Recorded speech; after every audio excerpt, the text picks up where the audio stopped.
Generation Equality. I am Generation Equality.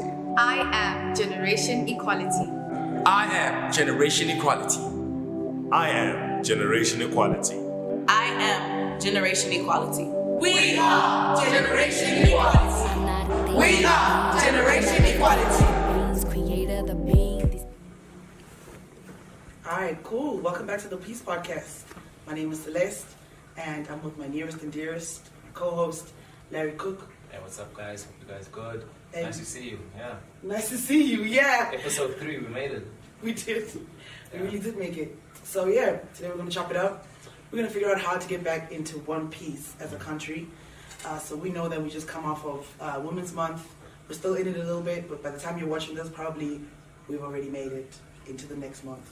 And as you know, nationally, South Africa celebrates Women's Month on the 9th of August. And as an extension, we use the whole month to figure out how to get women back to generation equality and peacekeeping and peace building initiatives. Many organizations have put together panels and discussions and conversations and better living platforms for us to get the country and the communities back into one piece, and we're just doing the exact same thing. So me and Larry are going to chop it up today. Yeah, we're still a twist, just a little bit of like spazazz, as usual. So yeah, we do have a few guests today as usual, but before we get into that, Larry and I are just gonna set down the foundation, set down the grounds a little bit, so that we can participate and prevent and protect and eventually get to a point where we are at relief and recovery. And if you don't know, those are the 4 pillars of the National Action Plan, which is the foundation of the Peace Podcast, where we are trying to figure out ways to get the NAP into the communities. So yeah, Larry, this is us. We're here now. This is us. We're trying to find the piece that's missing out of society. Yeah. You know what I mean? Yeah. I like how you started off the intro by talking about the various communities that have been doing these type of shows and just bringing the needed attention to some of the topics. And one thing that's interesting is that it's always women at the front. Yeah.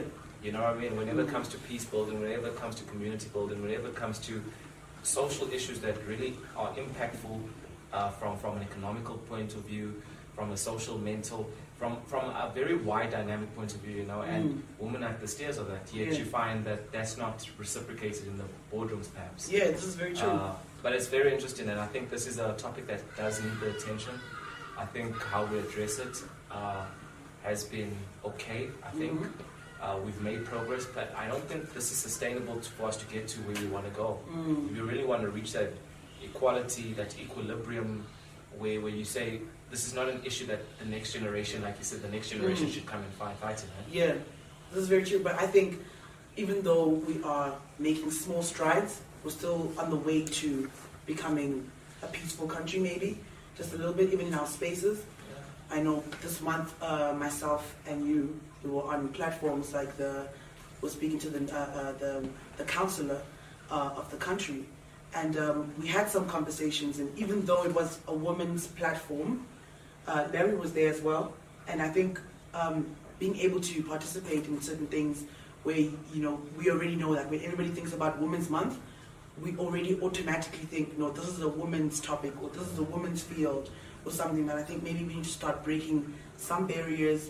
And it starts with pieces like yourself, who actually participate in these conversations where women are really leading, even though we're trying to get to an equilibrium where both genders and all genders, non-conforming and all that, coming together and really having peaceful conversations. So I feel like, how do you think that, that small stride that we've made, how do you think we can make it become a national thing? How can we involve men to become in one piece with women and peace-building initiatives? It's funny, it's like now we're having the conversation, how do we include men to these Yes. where the women's struggle has always been, how do we include women into exactly. corporate? So it's just like life is so interesting. But I think if you want me to be honest, right? Hey. You want me to be honest, I think it's difficult to be in a room full of women. It's difficult. Okay. Why is that? As men, you've grown up in a certain rhetoric and certain behavior pattern, and you've been exposed to a certain way of thinking that when you're opposed or when you feel uncomfortable and vulnerable, you want to shy away from the conversation. Okay. As tough as men are, it's like, we're not good with expressing emotions. We weren't taught how to develop that attributes of us, because we all have the same attributes, just some are more enhanced, some are more developed than others, and I think men do lack sometimes that emotional intelligence that comes with certain things. I mean, we're reckless. Our risk factors are different in most instances. And I stereotype it and why I shape it that way to say, because it's also a stereotype that we play on when we say men need to get involved, because there are men that are participating. It's not hashtag men are trash. Like, sure, some men are trash, but it's not all men. you know what I mean? And but at the same time, as you experience, and I mean, it's a personal experience for me where I had to do work with myself. You know what I mean? Thank God I had like a great mother, you know what I mean, and older sister, younger sister. So I was already surrounded with woman energy like that, that you know what I mean, that made me who I am now. So now being more aware of that and like going through that, not a lot of sons have that type of experience. True. Some of their relationship with the woman is very distorted, very perverted, which we'll be talking about regarding the rape culture and everything, and that's something that we really need to address, because it's not going to go anywhere. We're going to have daughters and sons, and they're going to be part of the statistics. How big of that does it include mental health? How big of a spectrum, from, if we're looking at a mother like yours who raised you so well that you're able to become a part of spaces like these and conversations like these? What type of spectrum? From where you were brought up versus somebody who never had that? How are we gonna reach those people who didn't have the type of upbringing that you had, and teach them about what mental health really is? Because when you say mental health, also big spectrum. Yeah. So I'd say this, right? And I've given my backdrop, but I can say it's not because of my mom that I was here in the same breath. Okay. Because there's people that have great moms, but they still choose to ignore them. Come on. So it comes down to yourself again. What type of person are you? Right. Are you a person that you'll make up a decision and you'll follow through with that decision, or are you that type of person that falls under social pressures? Because the type of person that has a propensity to fall under social pressures is the same person that probably would abuse his wife or hit his girlfriend. I'm not trying to draw a distinction. I'm no psychologist or anything, but I'm just saying we learn it. We got our degrees. We've experienced life enough to be talking from an informed position. Whether you like it or not, whether you're old, young, whatever the case is, whether you agree with me because I relate to you or I fit your image, whatever the case is, let's have a frank conversation as South Africans. Okay. As South Africans, where do we find ourselves? Okay. What are the issues at hand? You know what I mean? Okay. So, I mean, if you can then make choices from that perspective, you are empowered. So you don't need to have, not to say it didn't assist deeply, greatly, like having the mom figure that played the role in my life, but just because you don't have a mom in your life and you're like, no, I'm not going to be like that. It's not the case. You can still... Okay, but making decisions now becomes... Because making a decision based on who you are and where you are is quite difficult, because even though maybe let's say for example somebody who already has like an idea of like, okay, I think I'm aware of myself, I'm aware of what I can do, where I can go, the type of decisions I can make. If I have social pressures, I mean, if we're going to talk about social pressures, we're going to talk about unemployment rate, which is it just skyrocketed. I think we're like #1 in the world with unemployment rate. It's like really, really high. So if I'm unemployed and I got pressures and I've got morals and principles as well, don't you think maybe that's going to probably change how I make decisions because of the pressures now that have changed? Maybe some people who had jobs before the unrest that we had just a couple of weeks ago, which is currently ongoing still in some provinces like KwaZulu-Natal, right? It's still, that thing was a catalyst. It's turned up the whole volume, right? And now unemployment went skyrocket high. Now my situation has changed, but my morals haven't. My morals, my principles, all those things haven't changed. So but my decision now needs to change because the position I'm in has escalated. The social unrest within myself has changed. So even if I was in the process of maybe changing my mental health, changing my perspective, or including myself, or trying to figure out ways to get into getting into all the other stuff, how are we going to make that change, or that decision making, that process? That's difficult. So, acknowledging it's difficult, it's not impossible. You understand what I'm saying? Okay. So, I think something that's pivotal and that you raised is actually education, because those behavior traits that you were describing, those are stuff that you learned either through experience or something that was taught to you. Okay. You know what I mean? So, and then just the engagement with it holistically is something that can be taught, and that is something that's lacking. Like, if you look at our frameworks in terms of schooling system and the education system, especially for the youth, because this is by the youth to the youth, with the youth to the world, you know. PeacePod. But we need to also know that that's who we're trying to address, because our generation, it might have been just a bit too late. I don't think that we can still contribute to the change that's needed, but I think we need to look at those that are younger than us even. We need to start from grade 11, grade 12. I mean, I've been hearing crazy stories of grade 8, maybe. Even you know what I mean, younger than that. I've been hearing crazy stories of kids who are 11 and 12-year-olds that are already starting to code. You know what I mean? Like code, like proper functioning apps and stuff like that. And when I say that to you, what's the image that you get in your head? Is it one of the a young boy in Alexandra? Is that what comes to your head? Definitely not. Why?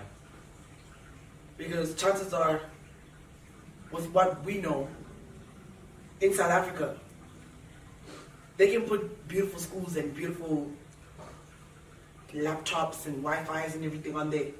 But the community can decide by no.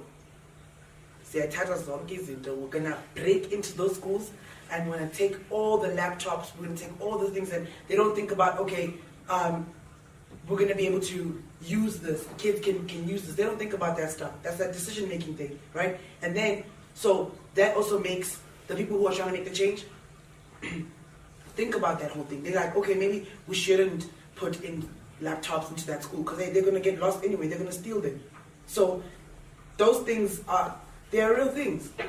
So you can't. I don't get the image of the kid in Alexandra because it's not a norm, or it's not something that, it's not even something that people, listen, even the funders, people who fund projects like the ones that we do, they think about, where are you taking those things? Where are you taking those laptops? And then they ask you the questions, how are you going to maintain it? What's the security procedures? How are you going to make sure that those computers don't get stolen? How are you going to make sure that, you see, now it's all those things, now they're rethinking, maybe we shouldn't fund this thing. But now, if we say we're going to do this little school in Centurion, they're going to throw that money. They're going to throw that money right at that project because that's where they want to invest. They invest in places where it's easier to create something. Like that, yeah. It's easier to maintain something. It's easier to make change over there. And that's actually that's why when we're recapping even Women's Month, you talked about what are the strides that we're making, and is it really inclusive? You know, I mean, all of the programs that we had this month happened on Zoom.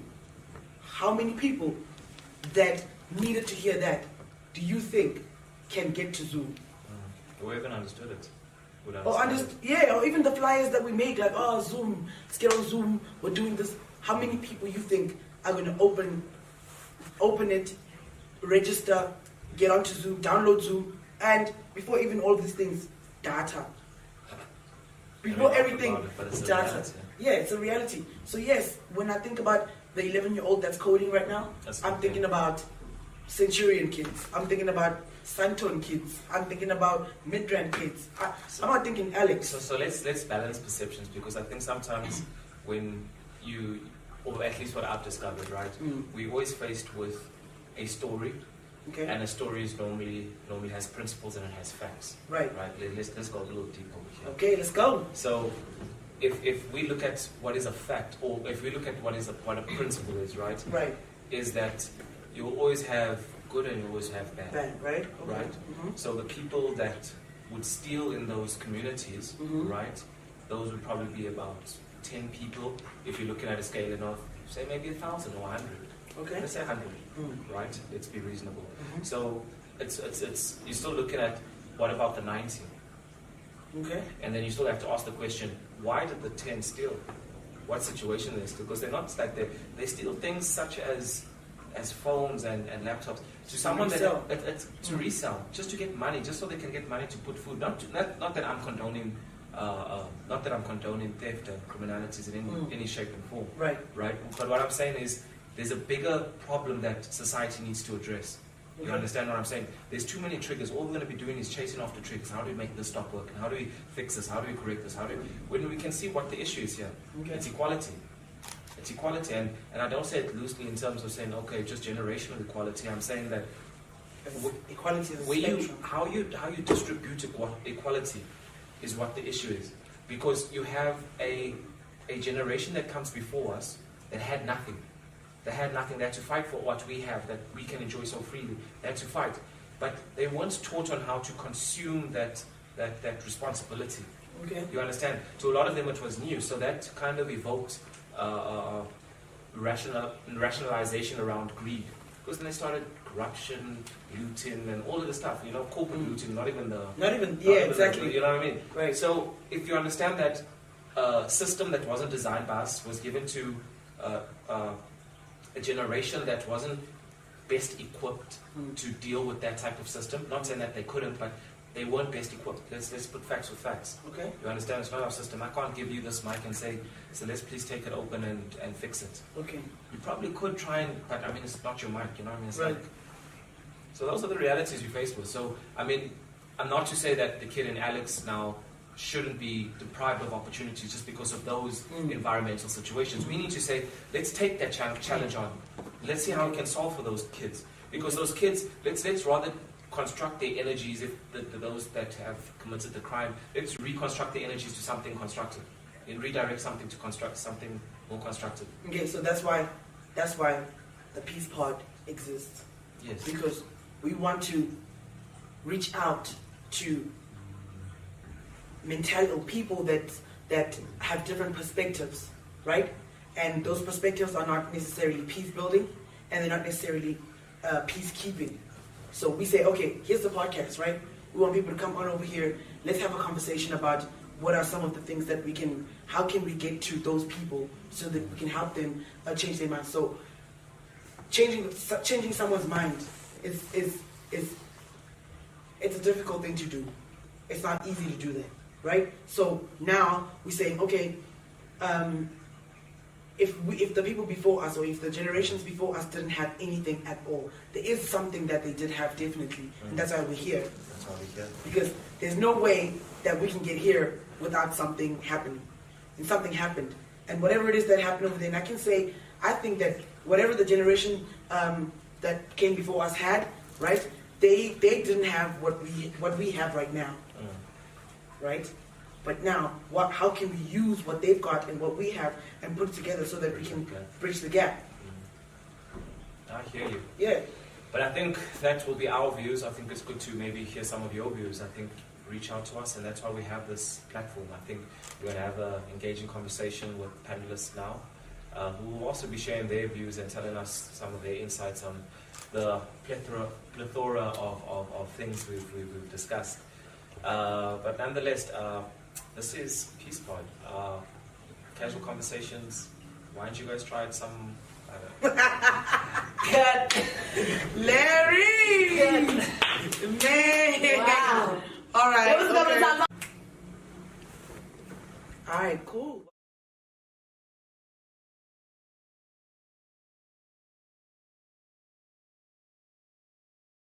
Lukota, Dr. Luz Helena Hanna, and Shatadi Poshoko. Indeed, you touched very pertinent issues that address the agenda of women from an early age up to the mature age. And indeed, one question which one panel audience posed on the chat was, how do we foster a mutual working relationship between SAWID and various women-centered organizations with the younger women in leadership space? That I think the answer can be maybe put again on the chat due to time as to how do we foster relationships. This is very key and pertinent to all of us. Another question was, how do you address your 20-year-old self? In other words, how do we bridge the gap? And another one comment, it was the issue of handouts and the issue of empowering a person to catch a fish. This is what South Africa should be looking at. What are we doing with our education system? Are we generating a culture of handouts instead of what Dr. Helena said of food security and starting with the families? Without any waste of time, we are going to continue. I'm repeating the announcement that I gave at the beginning. Those who want to listen in Sesotho, in Xitsonga, in isiZulu, you just choose the language of preference so that you hear it better. When you cry, you use your mother tongue. That becomes very clear. I'm going to have the second session being prepared. I think after that session, we will be playing a peace song, and we will be having the fourth session. In this session, we have the moderator, Dr. Stembile Mbete, and amongst the panelists, we have Professor Cheryl Hendricks. We have also Medie Getting Diale and Celeste Diale, the ladies of peace. These legends are going to look at how we as women are looking at the South African National Action Plan on Women, Peace and Security. I'm going to give you 20 minutes in the interest of time, and each of us be brief. Over to you, moderator, continue. Thank you very much, Doctor, for that wonderful and very generous welcome. And it's such an honor to be here again this year at this UNISA, Sawid and UN Women event in honor of Dr. Phumzile Mlambo-Ngcuka. And it's particularly exciting for me to be moderating this session that we're going to have today, this afternoon, on embedding the South African National Action Plan on Women, Peace and Security. The National Action Plan on Women, Peace and Security was published in 2020 and covering the period of 2020 to 2025. And this action plan comes out of the Women, Peace and Security agenda of the United Nations that was established in October 2000 with the passing of Resolution 1325 on women, peace and security in the United Nations.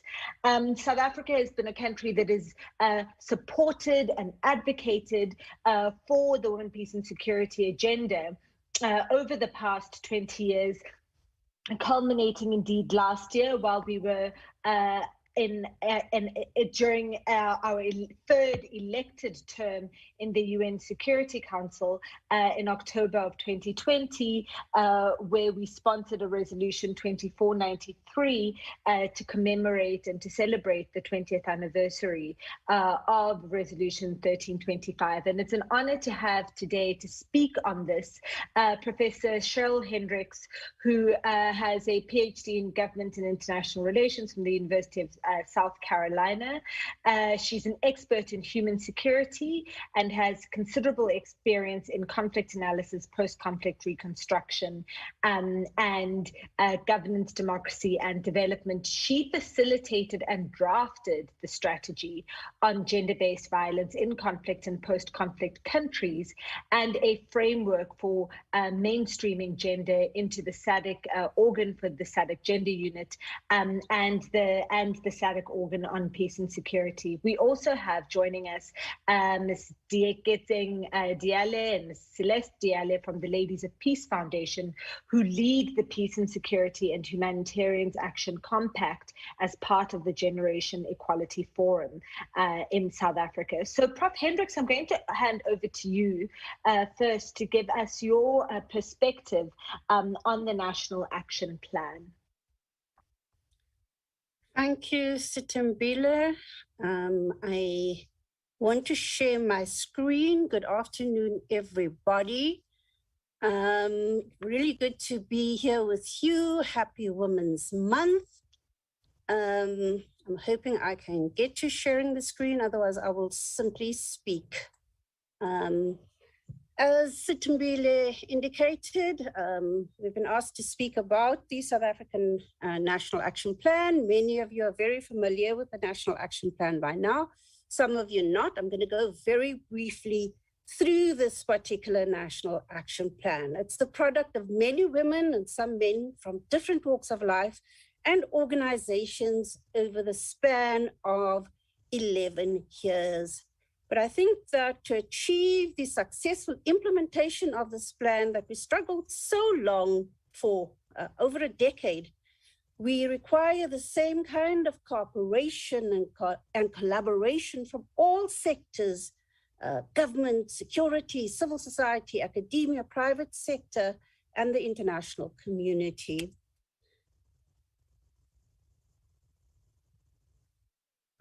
Just a bit of context here over the last 21 years, which was when the UN Security Council resolution was adopted in the year 2000. We've had many national action plans developed. There are 98 countries now with national action plans. That's 51% of UN member states. 29 of those in Africa, 5 in Southern Africa. And I keep saying 5 in Southern Africa, and it's the same 5. I'm happy that South Africa finally launched the NAP in March 2021. But we need to do much more in order to get the other 11 countries in the region to develop their national action plans as well. Producing the NAP is the first step, implementing it is the actual work, and we're now in that particular phase. Globally, we have done well in producing frameworks on advocacy and creating networks, but we remain a long way from achieving our overall goals in terms of participation, protection, and prevention. And these can only be reached if all countries do the necessary, and if we document and share our experiences and step in and show solidarity when we must. Because I'm always very taken aback when I watched Libya, when I watched Mozambique, and over the past few days watching Afghanistan, and we seem so helpless to do anything. Recognizing the principle of sovereignty, and I'm sure Sitembile, you'll come back on that. But as civil society and as women, we, I think, need to be far more proactive if we are true to the women, peace, and security agenda. You can't see my PowerPoint at the moment, so there are a few things that I'm simply going to skip. The vision of the National Action Plan is sustainable peace and security and equality for women, girls, and gender non-conforming persons to create a safer, peaceful South Africa,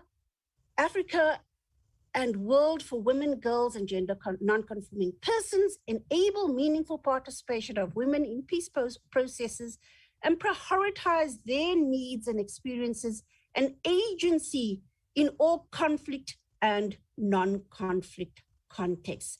And it's really based on the 4 pillars of UN Security Council 1325. So we have the pillar of participation, of prevention, of protection, of relief and recovery, and 7 priority areas within that. And then we have strategic objectives, 21 of those, each with their particular actions. And I'm not going to read that out. I think Everybody should take the time to actually go and look at those objectives. But some of the activities, for example, is to review our foreign policy to make it gender sensitive. I still feel very strongly that we need a feminist foreign policy and not simply a gender sensitive foreign policy. Update gender mainstreaming strategies. Most of them are dated, that we need to develop a gender sensitive conflict management and post-conflict development assistance strategy, that we need to be hosting peace tables, and I'll speak a little bit to that. We need to be deploying more women to the UN and the AU. We need to appoint more women as ambassadors, appoint more women to senior positions in the security cluster, train our community leaders in peace building. It also calls for us to establish a national peace center. And this peace center is really envisaged as a knowledge hub, one that will train, build capacity, coordinate the peace infrastructure, provide the policy advice and implementation support, to develop a youth peace program, to implement measures to eradicate harmful cultural practices, to mainstream peace into the school curriculum, to do the necessary research, to strengthen our mechanisms for the prevention of SIA. I'm really just highlighting a few things here. To protect the LGBTIQ communities, to build and resource provincial relief centers. And one can go on and on, really take the time to read the NAP. Many of these objectives and activities need to be made relevant for the particular sectors through their own planning, programming, and resourcing. If I speak a little bit towards progress and challenges in implementing the NAP was adopted and launched during the pandemic. And I think that this has impacted on its popularization and implementation. But since March 2021, we have produced the communication strategy. We produced a shorter version of the NAP that is being translated into local languages. We've been speaking to the content of the NAP at different forums. We've been integrating it into the work of the Women, Peace and Security Compact in the Generation Equality Forum. We have the PeacePod that Celeste will speak to, and the hosting of the South African Women's Peace Table that took place on the 19th of July. This was a multi-stakeholder peace table organized under the auspices of the Gertrude Shorpe Women Peace Mediators Network, and directly in response to the unrest that gripped South Africa from the 12th of July. It wanted to de-escalate conflict, manage it, and seek to engage in the prevention thereof, to create unity of purpose and social cohesion, to rebuild South Africa's peace infrastructure. There were many press statements, an outcomes document was produced. There was a letter to the president reflecting the outcomes document, an article in the newspaper, media engagement. Those were all follow-ups to the peace table. I think that was the NAP in action. It showed the relevance of the NAP for our particular country, that you can't just say you're in peace. Peace fluctuates, and therefore the need for that particular peace infrastructure that we've been calling for. Women are at the forefront for peace, and we're not waiting to be invited into peace processes. So we started that particular peace table. Many organizations are on board trying to implement various aspects of the NAP. There is, I think, a need for us to move far faster. Civil society organizations want to move ahead and popularize the document. So we need that shorter version to now be printed. We need a copy of the longer version of the document in each of the government departments at all levels. Funding is always a challenge. We need coordination, monitoring and evaluation, and accountability. And therefore the call for the National Policy Forum as that kind of coordinating and accountability mechanisms. One of the good things in South Africa is that we have been promoting women's participation in peace and security for a very long time now. We didn't wait for a NAP to do that. And therefore, we can show relatively large percentages of women in the security sector and in decision-making structures. We can also show relatively large numbers of women who have been deployed and who are being deployed in peacekeeping missions. However, I think we need to work on increasing the numbers because these have plateaued for the last few years in the 30%. More importantly, the security sector needs to create an enabling environment for the women in these spaces. They still remain filled with toxic masculinity. Moreover, the security sector institutions themselves need to be transformed so that they respond better to the security needs of women. It's not just, as I've always been saying, about getting women into this particular sector. South Africa's levels of violence against women are unacceptably high, even for those women in the particular security sector institutions. The 1 minute left, Prof. NSP, align in addressing the scourge, and so we need to be working together there. And we're happy to see Ambassador Joini in New York. So by way of conclusion, I think that we need to prioritize the National Forum. We need to be distributing this NAP to the respective departments, government departments. We need to be developing the peace infrastructure, including peace committees and peace clubs at all levels. We need to develop the toolkits and the guidance notes on peace tables. We need to conduct the baseline studies. We need to ensure that we support young women peace builders, and we need to be advocating for all those frameworks listed in the NAP. Thank you very much. May I interject? Thank you, Prof. Cheryl. The panel is left with 10 minutes. Exactly 16:40, we are closing. Thank you. Thank you very much. And thank you so much, Prof, and for highlighting in particular all of the importance of peace and peace building. I think we forget that South Africa is a post-conflict society, and very much the violence that we still see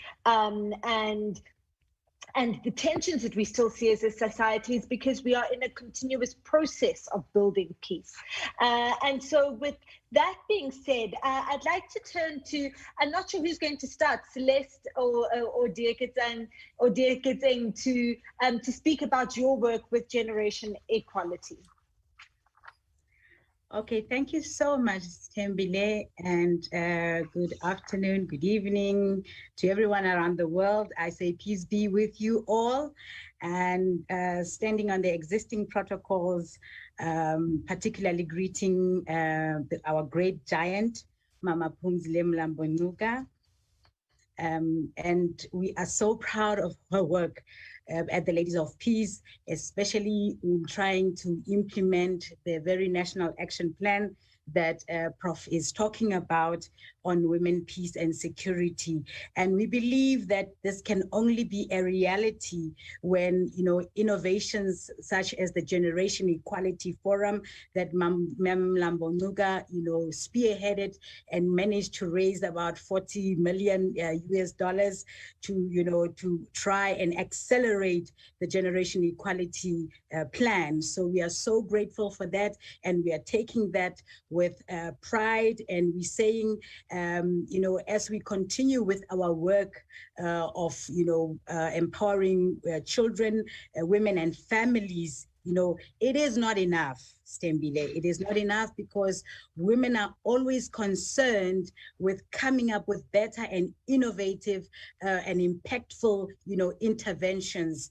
What Prof has mentioned in our organization, we promote peace committees or peace clubs, similar to your Stokvels, where we bring the peace agenda to the table, and we say women must have that interaction with both their girl child and the boy child, and have those peace building dialogues and build leaders of today now to teach our daughters, as young peace builders, to believe in themselves and provide a roadmap to be, everything that they can be, to go out and help those who cannot have what they have. So with those words, Tembile, I'm now introducing you and ushering Celeste into the topic, because we're trying to replicate exactly that model, the family peace building model that begins to talk to the real issues that Padilo Hota and the others have mentioned.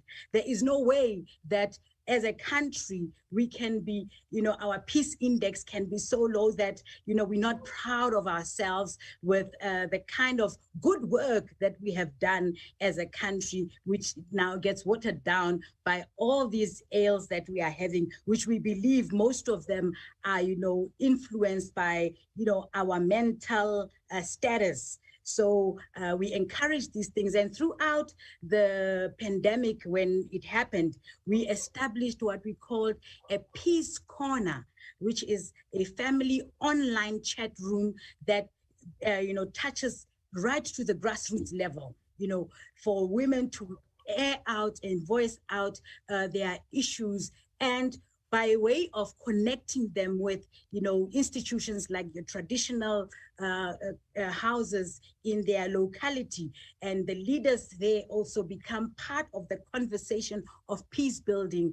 And therefore, I would like to thank you so that I don't eat up on the time that is allocated. Yes, thank you so much. And over. Celeste. Hello there. Hi, Stevile. And Hi. Thank you so much. Thank you so much. I will not eat up any of your time. I am definitely rushing it in. But good afternoon. And thank you so much for allowing this wonderful moment for us to come together and have these conversations. To all the listeners and participants, and to my friends, my peers, and our leaders, mothers, and teachers, all protocol is observed. My name is Celeste, as I've already been mentioned, from the Lady of Peace Community Foundation and the Youth Peace Desk, and the co-creator along with Larry Cook and Frederick Mabitela of the PeacePod podcast, which is alive because of the need to entrench the culture of peace amongst youth, and is supported by the South African Women in Dialogue, the United Nations, and the Department of International Relations, as well as the Lady of Peace Community Foundation. The Peace Podcast is pioneering really in the space of implementing Pillar 1 and Pillar 2 of the National Action Plan of Participation and Prevention. The podcast is a mix of a cool panel discussion with live performances, commitment making, pre-recorded interviews, and messaging content, which dives deep into the heart of identified issues respectfully, but without fear, favor, or prejudice. It is a platform that is created to provide content by South Africa, by the South African youth, and for the youth, South African youth, and the world, and to the world. And it raises awareness, provides solutions, and inspires that, and holds accountable the invitees, the people that we invite, and with engagement across all stakeholders. And on the multifaceted topic of peace, we're just only beginning and only scratching the surface of really making it a culture for young people to really talk peace, become peace, and inspire peace across the world. So I don't want to take too much of your time, and I don't know if I'm allowed to play that 3-minute video just to close off, to just give a highlight of the Peace Podcast and what we have done so far. And I would also like to echo Mama Phumzile in saying that it is true, intergenerational co-creation really is the currency to further the peace agenda. And it starts in the household, it starts in the home, and it starts with you. So thank you so much for this wonderful opportunity. And just if you nod, then I know that I can play that 3-minute video. Wink, wink. Thank you. I don't think you will be able to play it because there's another video queued to play as soon as we conclude. But I do think that it's worth sharing that video online and share so that it can on this chat, and also so that the link to it, and so it can be shared also on the YouTube broadcast, so that everyone can get a chance to have a look at it and listen to it. Thank you. Thank you. Before we close up, Prof. Hendricks, there's a question here asking about the activities that peace clubs engage in, and whether entrepreneurship would count as a peace action. Could you engage with that? And also this idea of is peace being taught in 1 or 2 subjects like life orientation, or is it something that should be integrated in other parts of the curriculum? response in 1 minute. In 1 minute, very much. I think in terms of peace education, it should be mainstream throughout the curricula and not in just one or two subjects. In terms of the peace clubs, very much so. I think that those peace clubs will define for themselves the kinds of activities that they want to engage in that would bring a sense of human security, development, a sense of choice and growth, etc., to them. It can be very many activities. It's not a very narrow, defined way of peace. Thank you so much for that response. And thank you everyone for joining us. We've come to the end of this panel discussion on the National Action Plan on Women, Peace and Security. And I think it's been very important for putting peace and conversations about peace back on the agenda, as we saw with the unrest that took place last month. It is so important for us to think about how we live together peacefully in our societies. And it is exciting to hear about all the work that is being done with the peace clubs and the peace corners and all of those conversations that I think are very important for making this part of our culture and not just a policy or a plan that's written on paper. Thank you very much. Handing over to you, Program Director. Thank you, Dr. Stimbile Mbete. Well done. Time-wise, I give you a trophy. Well done. Prof. Cheryl Henry, Celeste Diale, and Geketsen Diale. Well done. 4:40 exactly on the dot. Lily, thank you so much. And then I'm going to request the producer to play that peace song that we really postponed, which is saying Kululega, peace song.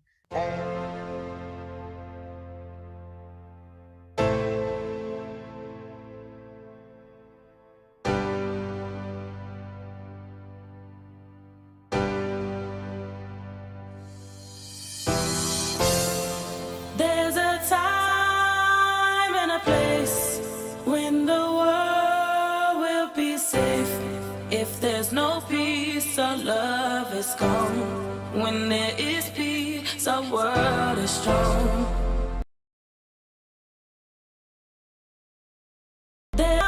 When the world will be safe.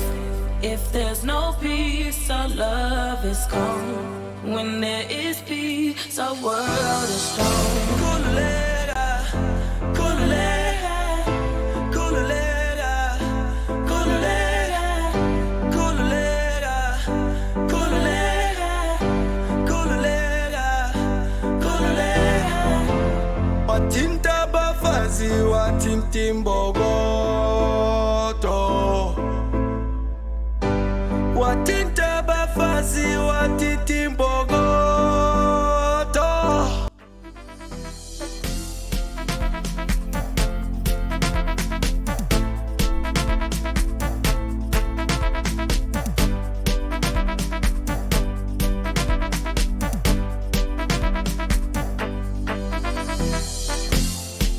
There's a time and a place when the world will be safe. If there's no peace, our love is gone. When there is peace, our world is strong. There's a time and a place when the world will be safe. If there's no peace, our love is gone. When there is peace, our world is strong. Kululera, kululera, kululera, kululera, kululera, kululera, kululera, kululera. Watinta bafazi, watintimbogoto. Watinta bafazi, watintimbogoto.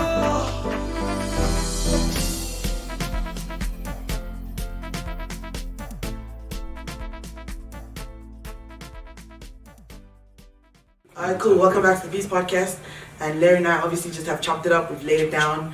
And we know that there's a lot of unrest in our country right now. But we've got a really special guest with us, and who's going to help us try to, figure out some of the pointers that are causing some of the unrest in our country right now. So Larry, who we got over here today? Hey, yo, look at, if I had to read all her accolades and everything she means to me, it's going to be, we're going to be here for a while. So I'm just going to say my dearest sister, Tariska, she'll introduce and say more about herself.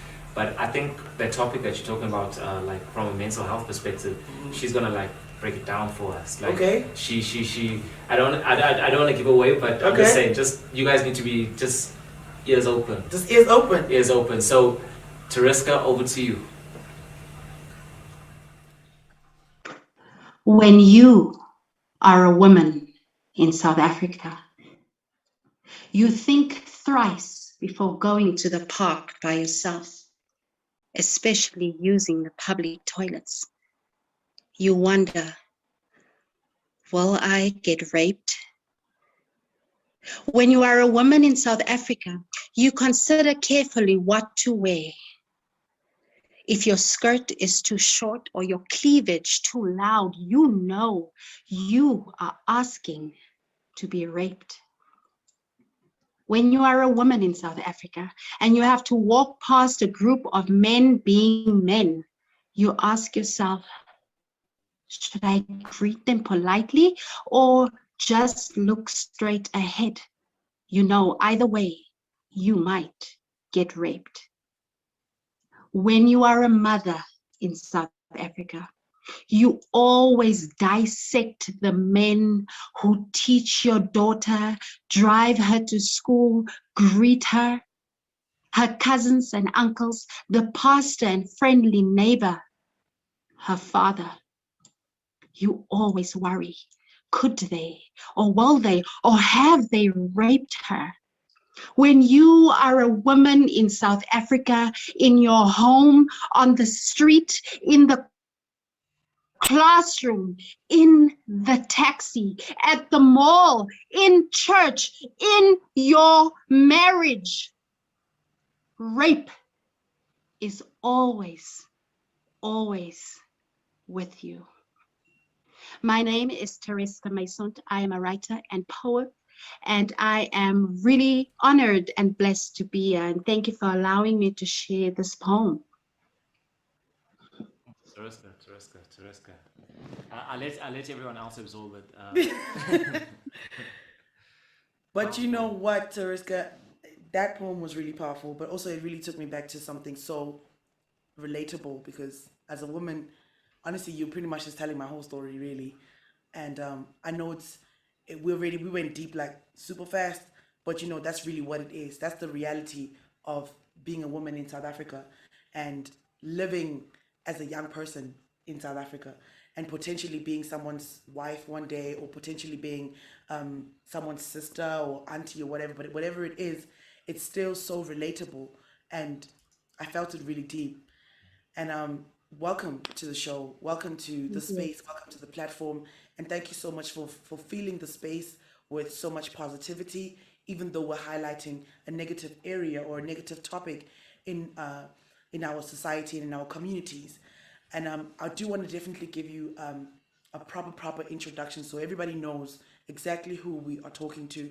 And I just want you to just highlight just a little bit about your background and some of your passions as well, because I know that the poem that you just recited right now isn't something that's just arty crafty, and we were just being poetic and just dropping down some powerful things. So I just really want us to just highlight who you are and whose you are as well in the space that we're in right now.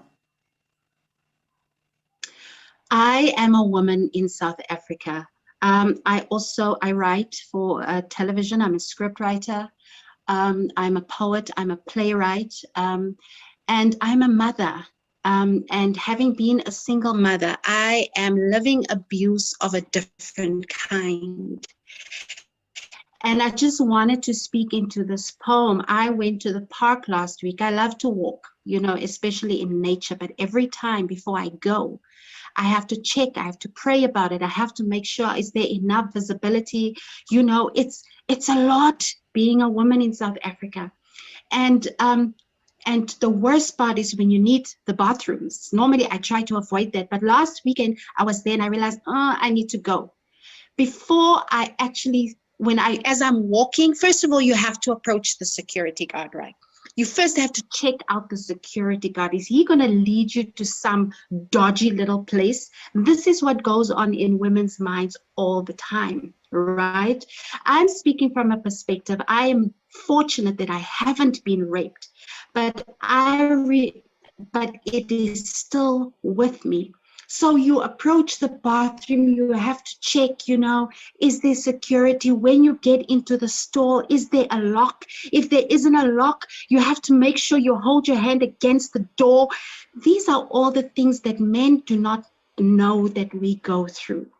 We are living in fear. And with this poem, I basically just wanted men to just take a moment and understand this fear that is with us 24/7. I first sent this poem out to my mother because when I was a little girl and my mother used to dress us, she would tell me and my sister, remember, nobody touches you here. She would point at our breast. She would point down there and she'd, nobody touches you there. If anybody touches you there, you come and tell me, even if it's daddy, even if it's uncle so-and-so, even if it's your cousin so-and-so. For a mother to tell 8 and 4-year-old girls such things, guys, there is something seriously wrong with society. So this is not because men sometimes get defensive, they justify this poem. We just want you to listen and take note of the fact that we are living in constant fear. 24/7, rape is with us. This is so true. And I know you want to say something, but I just want to. There's something in your poem that you said. You said rape is always with you. As a woman, rape is always with you. And as a podcast or as a person who's privileged enough to have this platform, the question I want to know is, how can we get peace to always be with you? And I know, even though the question, there's no right or wrong on answering the question, but how do we get peace to always be with you?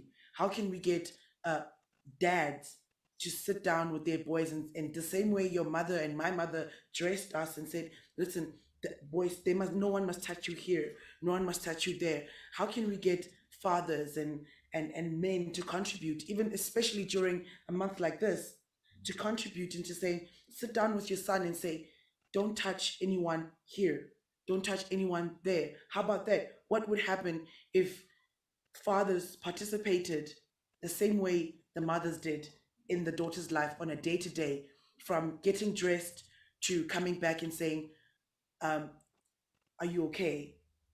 Mentally, is everything fine? And how many boys do hear that question as well? So I know, even though the question is very broad, I know that some of us do have that have an answer to that question. I'll talk from my perspective, because at the end of the day, in these type of platforms, you can only share from your perspective. Right. People's experience are different, and when I say different, I mean focusing on how they interpret that as well, because what I experience, depending on my maturity, might be different to yours. And you find that the generation before us, those men weren't always taught appropriately. So I mean, I remember as a guy vividly, like, we were programmed, so to say, to chase and pursue after women. That was almost a sport. You understand what I'm saying? You weren't taught to value sexuality as women are taught to value sexuality. It wasn't a reality. That's what it was. And in fact, if you didn't participate as a typical boy, you would be seen, oh, there's something wrong with him. He's either gay, or gay. No, I don't use the wrong term, but that's how you would be labeled, and how you want to be part of the boys, and you find yourself doing those behaviors. You find yourself present at those conversations, and something's telling you that this is not right, but you don't do it. You don't voice, you don't say against gents, no, I don't agree with that. And you're talking about your sister, talking about your mother, like, why would you do that? But I think there's so many elements to why men think that way, though. And I think Tariska, as a script writer, that whatever shows that we watch and whatever media comes to us, whatever is fed to us, even though it's not just from your parents, whatever, most of the things that we learn as human beings, we learn from other human beings, right? It's not something that just comes from within. And so, as a scriptwriter, are there any, or what are the ways that you try to voice out peace, or how ways to build peace, right, in your industry? And how easy is that as a woman, as a Black woman as well? When I started out, the writing rooms were mostly white male dominated, right? I'm fortunate enough to work for a production company that is very liberal, very open, and everything, there's more women, there's more color in the writing room. And I think sometimes my team gets, annoyed with me because I'm that feminist speaking up. My radar is just so strong whenever I hear abusive language towards a woman. As much as we want to tell the story, we also don't want to perpetuate this rape culture, this culture of violence against women. So I always find myself speaking up. You are absolutely right. It is rife on television. And somehow we have now, we've come to regard it as entertainment, the abuse of women. And I'll tell you who I think the culprit is. It is patriarchy. Patriarchy, and I believe patriarchy started when Eve ate that apple, because that was the first incident of abuse against women. Because what did Adam do? Now, mind you, and I'm a Christian, okay, mind you, where was Adam when Eve ate that apple? Adam was right next to her. He watched her. He ate it with her. But when God came and asked Adam, what did you do? What did he do? He accused Eve. That was the first instance of abuse against a woman. And we have been suffering ever since. So if we don't eradicate patriarchy, it's the same as racism. Somebody is benefiting from racism. There's white privilege, that white people, white males especially, are benefiting from racism, the same as patriarchy. There are men who are benefiting from it. So if we all address it, and this is not just an issue of women or men, this is a societal issue. Everyone needs to get involved to get rid of this thing. I had to explain to my 20-year-old the other day that he cannot raise his voice towards me. It's just, and he's just a guy who's aggressive. It's in your nature as men to be aggressive. But I had to sit him down and explain to him carefully how that frightens me as a woman. And plus, I grew up in a domestic violent home. So if I just hear a shout, I'm out of there. Okay, I am running. So, and he couldn't understand it because I raised him to be a feminist, to stand up for women. But yet being boisterous and all that, I had to explain to him, no, you cannot, when you're arguing with me, it's important for you to keep your tone down because it makes me anxious and afraid. So there are a lot of factors involved. But for me, I personally believe if we eradicate patriarchy, and get to the bottom of it, then we're starting to deal with this problem. And it's such a I want to say ancient, but it's such a deep-rooted issue that's existed in society and hasn't been acknowledged because, again, there's this fearful demeanor when it's like, oh no, it's woman versus men type of thing, and you don't want to engage, and men feel attacked. And I think in the beginning when we were talking about how men feel that this isn't their conversation or they don't have a role to play in this, in addressing this. And I think focusing on role plays, I think our best chance is really trying to address it with the youth. And that's why you need youth inclusion, this is the PeacePod, this is for the youth, by the youth, but to the world. And the idea behind this is that we're going to inherit this world. We definitely shouldn't be inheriting a world that should still be an issue 5 years down the line. Right. And I think, Tariska, how you've addressed it with your son, some sons don't have that guidance, that parent figure to teach them. In fact, they have something that encourages them, again, opposite, contrary to that, Exactly. which is wild. And we have to be kind of extensions to our brothers and sisters. You know what I mean? So if I have a friend and I see how he's treating his sister, I should call him out and be like, yo, bro, don't treat your sister like that. You know what I mean? That like question him, like help him. And that's what we need. We need to extend our privilege. We need to extend our ability to try and close this gap, you know, and better this world for us, because patriarchy will always be there. Discrimination, racism, it will always be there for now. And it's sad to say that, but if we don't take a stand and change it, it's going to grow, in fact. And yes, and the reason why I say this is not just an issue for men to deal with, because what my son asked me is that why do the women stay in relationships with men who beat them and abuse them? You know, which is a valid question. And for me, that it just shows that how the violence is also ingrained in women, you know? So because he's like, Mom, I want to stand up for women. I want to fight for them. But if they keep on going back to a guy who's abusing them, what must I do? You know, so that's why I'm saying it's not everybody needs to deal with this issue. Yeah. But also, what you just said right now, Teriska, about it's such a it's deep rooted. You touched on Adam, Yes. touched on Eve, right? And you touched on women. Your son asked the question, but why do women stay in relationships like that? Because in most cases, and I say this, it's really fresh still because I just also came from a family event, and there's also cultural doctrines that that are reinforcing you must stay. You know, in my culture we have a word. I mean, and many of them I'm sure also have the same ideology, saying "Mosadi o tshwara thipa ka bogaleng," which means a woman must hold the knife where it decided cuts, right? And I mean that's basically telling me it's you as a woman, you need to be okay with being in pain. You need to be okay with being, and that's what defines you as a woman. And when they say things like that and make it as if you're not that person, or if you cannot do that, if you are not able to hold the knife on the side that it cuts, that means you are not woman enough. You fall out of the category of being a woman who is strong, who is powerful, who can speak up, who can say no, it hurts. See, so now not only do we, so now you see we're coming back to that mental health situation.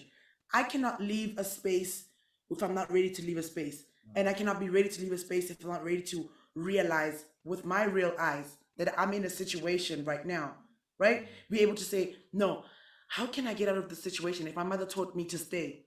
How can I get out of this situation if the maybe, and not paraphrasing or inflicting this, but if the Bible says I need to stay, if the Bible says I need to stay. So there are elements in our lives that are highlighting things that are wrong, but we stay there because we don't want to fall out of I'm not a Christian or I'm not woman enough. You know, the way you say that, it just rings a bell, and a certain narrative comes to me, is that we live in a life out of context. Right. Like our whole experience of this thing called life, it's always out of context. Wherever you meet somebody at that point in time, that's the only context that they have of you. It's true. That's the only judgment they make of you.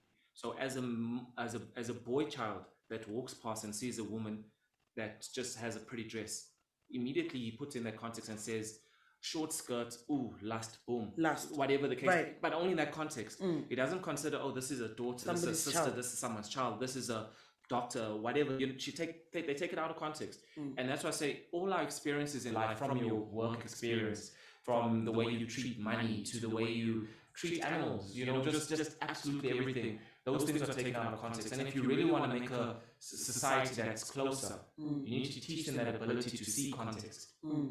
You know, that enablement and participation is something that I always ask about, because when we have these type of engagements like podcasts, Zooms, you know, this is for the privileged. You're probably talking to the converted at sometimes, but most of the perpetrators are also in the space. Don't get it twisted. Big fact. The perpetrators are in the space. Don't get it twisted. So you kind of say, how do you get participation? How do you get involvement? Not just now from a sex group, say get male participated, but how do you get black males at grassroots levels without access to data to participate? Right. Because they're the ones that need to hear this. They think and they still have this narrative. If I'm a big man, I must go and have sex with as many women as possible because that makes me a big man. You understand? Solomon. And I don't see virginity as something sacred. I don't see something as honorable. I don't see it as something that has an attached moral compass to it. You know. Yeah. In fact, I'll be shaming you because you're a virgin. Big facts. You know what I mean? That's the society, and that's toxic. That's toxic society. So, Teresa, I mean, even when we're talking about toxic masculinity and toxic environments, and I just explained that in your environment, when you started working as a scriptwriter, you found there was a lot of white males in there, and obviously them already being white males, they already feel entitled to something. They already feel entitled to opinion and conversation and the end product and the end result. They already feel entitled, right? So as women, how can we restructure that? How can we help women to become not entitled, but take up space and take up a moment to, the same way you said your poem is for men to take a moment. Let's just listen, just take a moment, right? But now listening is participation, right? Then we take from listening, we need you to help us prevent, right? What's going on. And then we need to help protect. And then we need to find a place where we have relief and recovery. And sometimes it's happening at the same time. Sometimes we find ourselves, or at least we want to be in a place where those things are happening at the same time. You're recovering while you're protecting. Because it talks about maintenance. How do you maintain peace? You know? How do you maintain that mindset? Because people say, okay, cool. I'm a vegetarian. I'm being vegan, right? Wow. Second day, good. Good. Fourth day, second week. It's maintenance. So also there's this maintenance that society needs in saying, do good, have equality. There has to be, and that's the thing, our country lacks that vision. There's no narrative that you hear pumping where every station you put on where it talks about peace, where it talks about, we used to be a rainbow nation. You know, that used to... Were we a rainbow nation though? We weren't really, but there was a narrative that was in South Africa that made us feel like we can. Okay. I don't know if you remember that dove with the peace song, with the dove with the leaf, and then it was that light blue. The Codesta. Yes. Yeah. Remember we used to have that type of focus. But there's nothing there. There's no imagery of peace. Why did we have that? Because I believe that the reason we got there is because, you know, Nelson Mandela came about, right? He did his thing, or he did all he could. All he could. Because it's not like he did. Yeah, because it's not like he did everything he should have done. He did all he could. That's just one man. That was just one man, right? And then we had a lot of energy, and we were like, yes, South Africa, we can. Even during the World Cup, you saw that energy was but that was because there was participation from all stakeholders, government, civil society, organizations. Everyone participated in the World Cup. There was nobody who did not participate in the World Cup. But what made it pretty cool? There was the entertainment industry. That we had Zakumi, we had like a little a mascot. We had all these other elements. Every stakeholder participated. So now, if we want to find peace in the country, we need to figure out ways of people participating. And Teresa, even in your industry, I mean, this poem, the amount of data, I don't call it data. I would call it data. The amount of information in that poem. It's real things. It's not just art. It's real things. Those are the things that actually happen. I can tell you what has worked for me so long. I can't remember where I got the statistics from, but I read somewhere that 70% of the abusive relationships that women are in, it's because they are financially dependent in some degree or another on the male abuser. Right. And I've had experience with that. I've had to say, because when I fell pregnant with my son, I didn't have a job yet. I just finished studying. And my son's father said, I will take care of you. But emotionally and verbally, he started abusing me. And I said, that's why I admire the Jewish people. Man, after the Holocaust, they said never again. I said never again. So we have this culture of teaching women that they are insubordinate, they need to be submissive, and they can't provide for themselves. What I tell my younger sisters and any young women I meet is stop looking for sugar daddies. Go out there, go and study, go and earn your own money, buy your own car, all those things, because they are using these things, our financial dependence on them. That is when abuse is most prevalent. So for me, my peace is knowing that I don't need to go and ask a man for money for pads. Okay? I'm just gonna be blunt like that. Because now if I have to go and ask you for something that I need, now I have to eat humble pie, and then you can abuse me, you can cheat on me if we're married, and then where am I going to go if I have 3 kids that I can't provide for, because you're going to tell me who's going to buy food for the kids? You know, things like that. I know so many instances of women who are in such relationships. So yeah, for me, my peace comes from the fact that I am financially independent. My peace comes from the fact that I work hard at what I do. I was not trained to be a scriptwriter. I used to sit in between mothering my child. I wanted to become a writer. I was working in television production, and you work from 7 until 7. I did not have family to raise my child. I used to pay babysitters after babysitters to take care of him. And I was determined to be a present mother. I wanted to become a scriptwriter because scriptwriters work from home. So that way I can work in the morning and go and watch my son play soccer in the afternoon. And on weekends I would study. I would do these things. So it's not easy. There were sleepless nights, a lot of them, but at least I have peace. At least I can sleep in my bed, not having to worry the man I sleep next to me can strangle me anytime because he's upset because I came home at 11. My freedom, my financial freedom, my emotional freedom is so important to me. And that peace that you speak of, I love it. That is, oh man, I won't sell it for anything. So this and girls, the fairy tales we are taught that marriage is something we must strive for. That's all nonsense. Can we stop reading these Prince Charming fairy tales to little girls? This is indoctrination.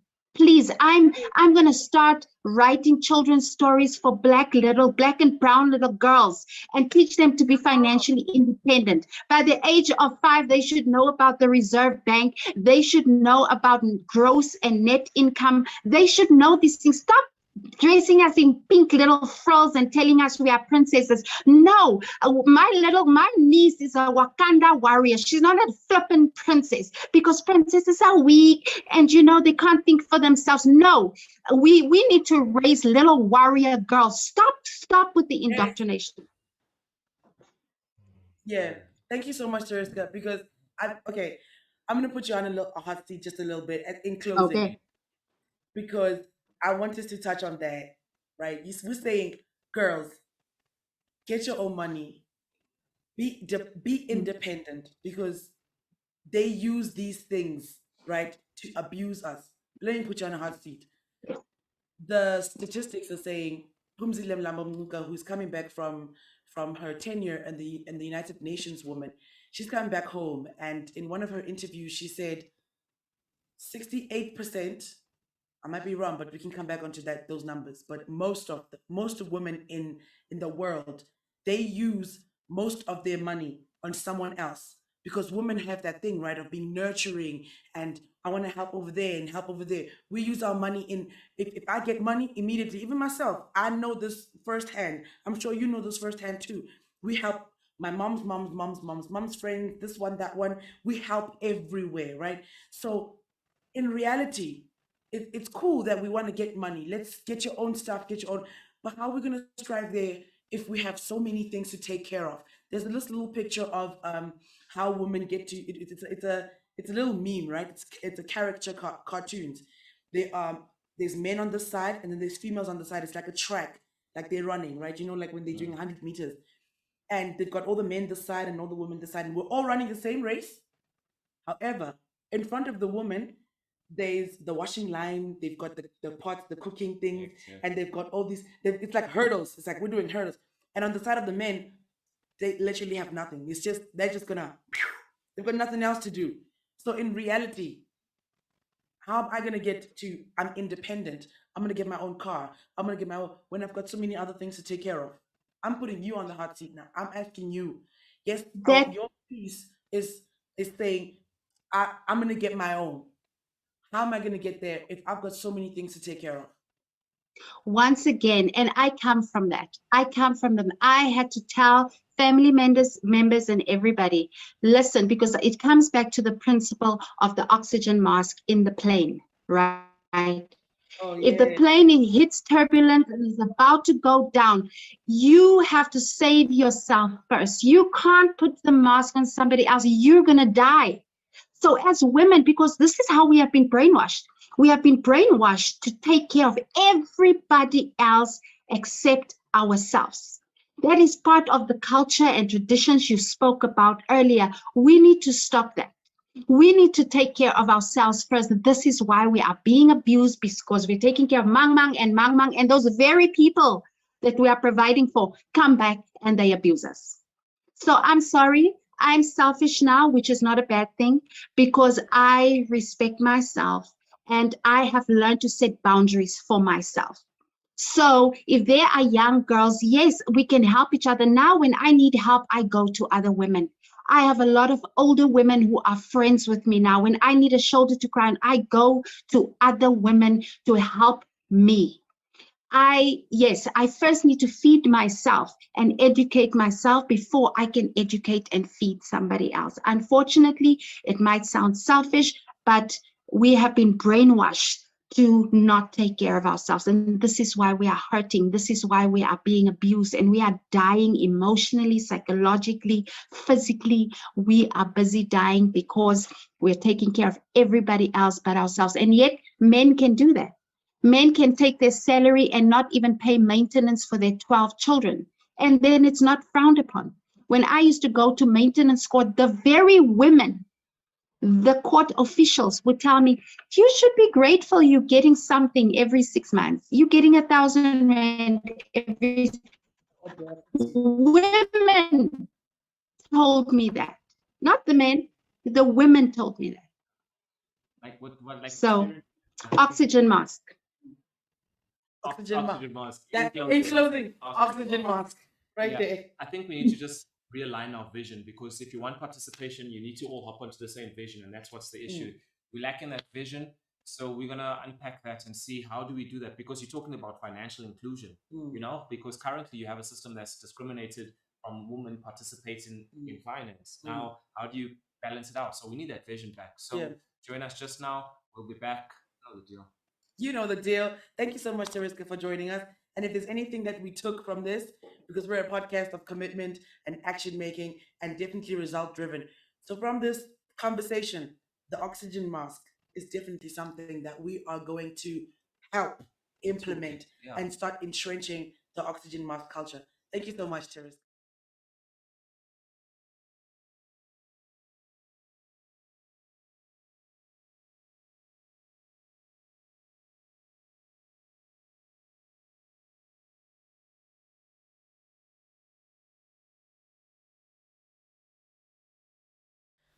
All right. So yeah, man, Women's Month really does look frustrated from my end. That's just my point. I don't know about you. You still have not answered me up until right now, Larry. You need to tell me what you think Women's Month should look like from your perspective. So there's two things that I'm still uneasy about, right? One is, why are we limiting the celebration of women to just 1 month? You know, Okay. it used to be just 1 day, then we extended it to a month now, if you really look at it. But I'm kind of saying, is it next going to be a year? Or should it not just be a lifestyle as well, you know? Should it not be something where you always appreciating the woman in your life, the woman that you encounter every single day, the cashier across the counter, you know? So when I look into that future vision of what Women's Month looks like, I would like it to be an everyday thing. I want us to have the love and appreciation for everybody. I mean, we, the human race, I think that hasn't clicked as yet for all of us, in the sense that there's something that we're here for a reason, we're here for a purpose. There's something that makes all of us the same thing. And I don't know what it is, but violence, discrimination, racism, all of those things is not going to get us to that place where we should be. Okay, but now you're talking about how Women's Month started as Women's Day, and now it's stretched out to Women's Month. I feel like that's progress, right? It's great, but this is what I was talking about with us being in an airplane and being on the runway and waiting for the airplane to move, but it hasn't moved. So Women's Month feels frustrating right now because we're in a place of movement, but we haven't took off yet. So yes, fine, we started off as a day and now it's a month and we want to make it a lifestyle. So remember, also for it to become that, it needs to be changed by certain laws. Because even right now, for Women's Day to be Women's Day, it had to be written down, it had to be a law, it had to be a national public holiday, and maybe the month, we can never have a national month, holiday for 30 days and not having anything to do. But now, it's really cool when I was talking about law and we're talking about how laws need to be changed or how laws can be amended and things, but we cannot do it just by sitting here, but we can spark the idea and we can bring people like Osun Tabi saying, who's about to join us right now. I'll let her introduce herself right now, but to give you perspective, we work with people who are like Osun Tabi saying, who come with perspective from a civil society point of view, but also from another stakeholder point of view, with somebody who is passionate about making change, whether it's incremental, whether it's in their industry, whether it's in their space. She's somebody like that. So I'm gonna let her introduce herself. Osun Tabi saying, I'm wondering if you can hear me right now, and if you can, please introduce yourself to our viewers.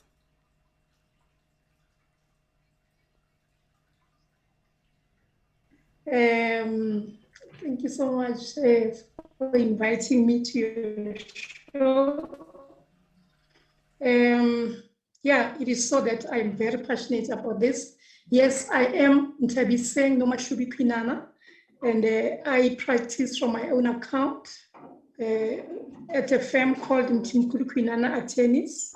I have had an opportunity to act as a judge at least twice now. I'm going in again in November, and I'm definitely very passionate about creating peace. I'm a member of LUPECO, and I am a deputy president in the board of LUPECO. So yeah, just to bring the perspective from the law side, I am a member of the South African Women Lawyers Association, and in there I hold a position of a chairperson in fundraising. But what I'm very passionate about that we do in Saula is access to justice. And this is what we do, particularly in August, being the Women's Month. So what we do is we go around in communities, we partner with different stakeholders such as DOJ, the police, social welfare, and any other organization that has got a similar interest in same, such as your Black Lawyers Association, NADEL, and many others. So what we do is we go around communities, we set up a table, and we say we are offering free legal advice on that particular day. So people have an opportunity to approach attorneys at no cost to them and advocates just to get legal advice from the perspective of obviously a lawyer.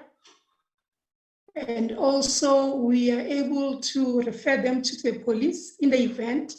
The person says, in fact, I did open a case and nothing has happened from the police side, then you'll have the police there as well. And we also would have NPA, the prosecution. So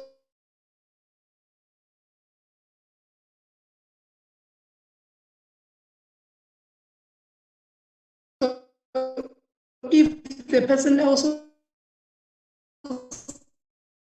says to us, no, avoid it, and it's dragging, nothing to explain, and also to take a follow-up with regard to the particular case.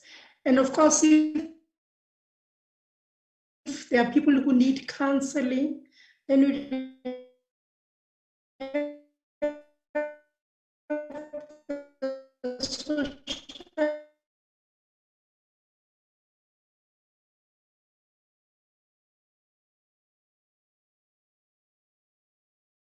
workers there, and they would direct. Of course, the other organization, if they are there, they're there to offer them to such organizations. So Women's Month and COVID-19 happened, and it has really affected a lot of projects that we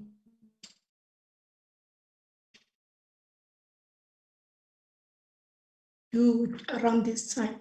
So we are almost at the end of the month. But we are fortunate that DOJ, a program, and hopefully on Monday, just to tell us that it is starting. Our Western Cape branch is going to be the first one to start on this. Our other branches, we've got 9 branches as SAULA. We hope that they will then also follow suit. So what we have decided this year, we are definitely going to do is to set up tables during the week at the different courts. So at the entrance of each and every court, there will be members of SAULA and all the other stakeholders, even the DOJ employees that will just be there to offer the legal advice. And it also have booklets, so all different aspects of the law. So you talk about domestic violence, maintenance, estates, they will have all those booklets there, harassment, just to give to those that will be coming in at the courts, particularly women, obviously. They are they are the key people that you're focusing on. So Celeste, as you were saying, Women's Month for me, I don't think Women's Month has, when it started, it was a bit quiet, but I tell you now, Women's Month has just taken another shift. A lot of our women are being killed. I mean, just the other day we had news about a woman in Mpumalanga who has now been murdered, and she was also pregnant. It's becoming a trend, and it's really concerning. And as your colleague there said, I would love to also see that society where there's just love every day, It does not only have to be during the month when we say it's Women's Month. We just have it all the time.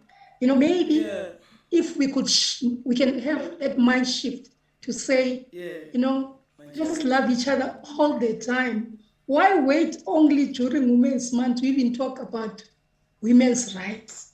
The fact that women can love themselves now and not wait. That angle that you have put forward, Celeste, about the fact that you need to take care of yourself first in an aeroplane before you take care of someone else. If we can all just have that mindset, I'm sure that can do us a world of good, because women, truth be told, they don't look at themselves first. They always start with someone else. But I'm not sure whether it's about how we were brought up or it is how we were wired. I'm not sure where is the problem there. But I believe that it is only with shows such as the one that we have now, and the other ones that are being done out there, that can help our people to talk to more women and just assist them to shift this narrative and say to them, you matter. It can start with you, and then we can go someone else, because it doesn't make sense. How do I take care of somebody when I am not well myself? Why can't I look at me first, and then I can be able to share this love with others? Because I have seen that most people that I had, they tend not to be able to take care of others. And that's the truth. But when they are well, then Yeah. they'll do a better job. I think what you're raising is so important because, you know, during COVID, Celeste, Yeah. the woman involvement in the workplace has decreased to levels of 2017. A McKinsey report released in 2020 showing that women had to drop out of workplace just to fill in that gap because of what lockdown has done. You know, and then you're still tackled with the pregnancy rate. You see the news littered with these type of articles. How as a young woman, and I mean touching on what was shared now, how do you see it? How do you deal with it and still try and promote a positive narrative and get encouraged, like, and not just fall down, you know? Because I think we have to be those examples to show, because there's little girls looking up to you saying, let me try and be like you, but I can't because my environment doesn't allow. So how do you overcome that? That's what we need to teach. So I know that, you know, whatever I say right now will come from a point of privilege and a point of that I've been enabled. And I mean, my perception and my perspective is obviously very, very different from someone from the hood, Alex or something like that. And that's why when Osin Tabiseng is speaking about the type of programs that they are doing as people who can pretty much get people to get the help that they need.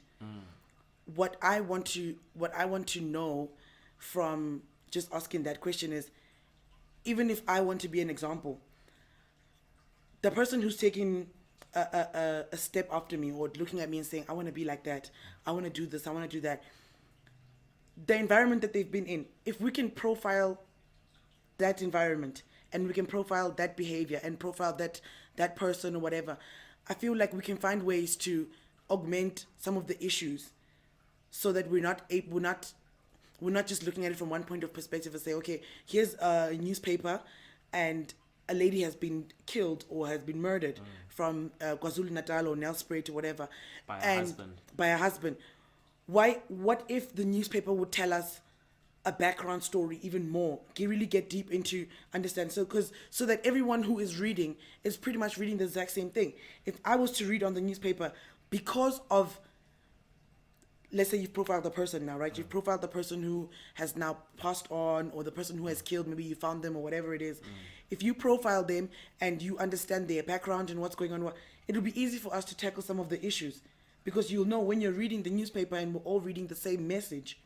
Because early detects is something we could have maybe prevented that. And prevention, recovery, talking about the NAP plan. Exactly. And so and now bringing us to the NAP, oftentimes saying, when you are, I heard you saying you are the president of the deputy president of the Lady of Peace Community Foundation. In peacekeeping and peace building, especially in your industry, is there room for change? Is there a way that we can include peace building programs and peace building activities in the industry that you are in? And how easy is it for us to do that? Okay, thank you, Celeste. Yeah, I believe there is a room for change. And my take is that it can only start by teaching. People need to be taught about the law, because most of the time it is misunderstood. And that is why you would see that people tend to almost lose trust in the justice system. But if people were aware of what would happen in our courts, you know, from the time, because we as Saule have now taken on our pillar then to look at it in depth. And we have said that we need to make sure that from the moment the person comes to the police station, they know exactly what is going to happen going forward. So if you know your rights from that moment, I don't believe that you would feel untoward towards the system. And from the moment that you are required to meet with a police officer, you understand your rights as a woman that I must meet with a woman police officer. Unfortunately, when you're dealing with an inexperienced, maybe prosecutor or even magistrate, that's when you will see problems. Yeah. these problems. You know, That's very true.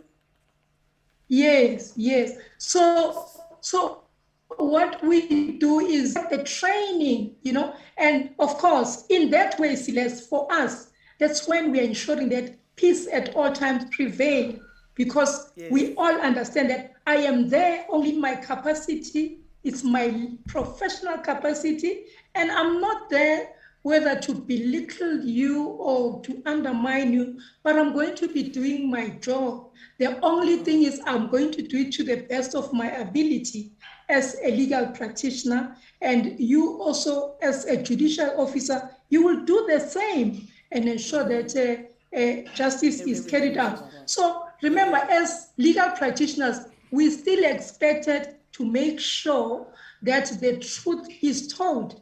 We can't lie. We are not supposed to lie in court, because you will be caught out.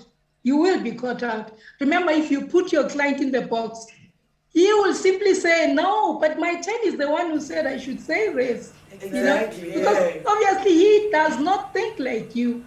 He is always different, definitely. Perceptions and Thank you so much. Thank you so much for that highlight, because it's so important for us to understand these steps and these processes and what's going on that side in the industry and in the law and how things are moving. And this information, really, we should figure out ways to get it to people who really need to hear it, because even if we're on the Peace Podcast, Larry always says we're talking about us as the youth, but really who we're talking about right now is us who've got clothes, us who've got nice Wi-Fi and phones and things like that. So I really, really, really appreciate what you do in your organization and in your commitment as well, and in the things that you do, even if it's as small as a mustard seed, you are still giving people faith out there to say, hey guys, we can enable you. We want to give you access to justice, and because everybody deserves it, and everybody needs to be having places where they can go and ask for help, and it should be given without fear or prejudice. Or without favor, and that's the thing. And without favor, yes. Like, enablement is so critical, because a lot of people don't know their rights. You know. Yeah. And it's kind of who you ask the question, who are the people rights and the rights? Because I mean, there's always been this narrative about maybe harsher punishments for the rapers, or the perpetrators rather, like castrate all rapers. Yeah. You know, and that's thought provoking. That's it. But those are the tough conversations we should have if you really want to tackle the issue. Like, imagine 10-year-olds, 11-year-olds. Like, there's something sick with the society if we're not more moved by that than talking about castrating rapers. Yes. There's something wrong. You understand what I'm saying? And this is why we need to have these conversations on the grassroots, because keeping yourself politically correct or having corporate dialogue is not what the people on the ground are hearing. You understand? So we need to continue with this work. And thank you again for being part of this journey. Yeah, thank you so much for being part of this journey. And in closing, we know that everything that we do right now, even though we're just having a conversation, ideally we want to be able to have these conversations in the hood, in the communities, and have the community become on the floor with us on the ground and getting dirty and having these conversations. But otherwise, moving forward, we want to also encourage you to engage with us. You know, we've got a WhatsApp number. The comment section is available as well. And so is our Instagram page and our Facebook page and our website as well. So the information should be popping up down here right now. But, you know, when you do engage with us, take a moment to reflect on what we've talked about right now. Take a moment to understand your privilege. Take a moment to see your privilege and see where you can extend it. Thank you. Because it is very, very important. Yes, Larry never makes me forget to extend your privilege wherever you are. So from the Peace Podcast, I'm Celeste. I am Larry. Nearest and dearest, please stay home, stay safe. Remember to put on your masks and have a good time. Be peaceful with yourself so that you can be able to be peaceful with everybody else, and PeacePod by the youth, for the youth, to the world.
Everybody